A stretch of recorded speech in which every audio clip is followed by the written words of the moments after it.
brought to you by Palvi Agrico. आता शेतीसाठी जे काही लागणार ते घरपोच मिळणार, तेही मोबाईलच्या एका क्लिकवर. मुंबई महानगरपालिकेच्या मुख्यालयात गेली जवळपास 25 वर्ष महापौर आणि स्थायी समिती अध्यक्षांच्या टेबलावर अंथरलेलं भगवं कापड आणि शिवसेनेच्या झेंड्यांचा रंग हे सत्तेचं प्रतीक मानलं जात होतं. मात्र आता बदलत्या राजकीय समीकरणांमुळे BMC मधील या प्रतिकात्मक ओळखीवरच प्रश्नचिन्ह उभं राहिले.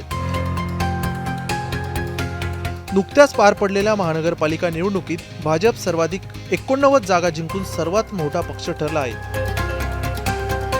तर दुसरीकडे शिवसेना 2 गटात विभागली गेली असून एकनाथ शिंदे गटाला केवळ 29 जागांवर समाधान मानावं लागलं आहे. अशा परिस्थितीत महायुतीतील घटक पक्षांमध्ये मुंबईचा पुढील महापौर कोण होणार यावर जोरदार चर्चा सुरू आहे. BMC मधील सत्तेचं प्रतीक मानल्या जाणाऱ्या भगव्या झेंड्याचं भवितव्य काय, हाही मोठा प्रश्न आहे. शिवसेनेचा झेंडा कायम राहणार की भाजपचा झेंडा BMC मध्ये फडकणार? भाजपच्या झेंड्यात भगवा आणि हिरवा रंग हे दोन्ही रंग असल्याने महापालिकेतील काही कार्यालयांची दृश्य ओळख सूक्ष्मपणे बदलण्याची शक्यता वर्तवली जात आहे.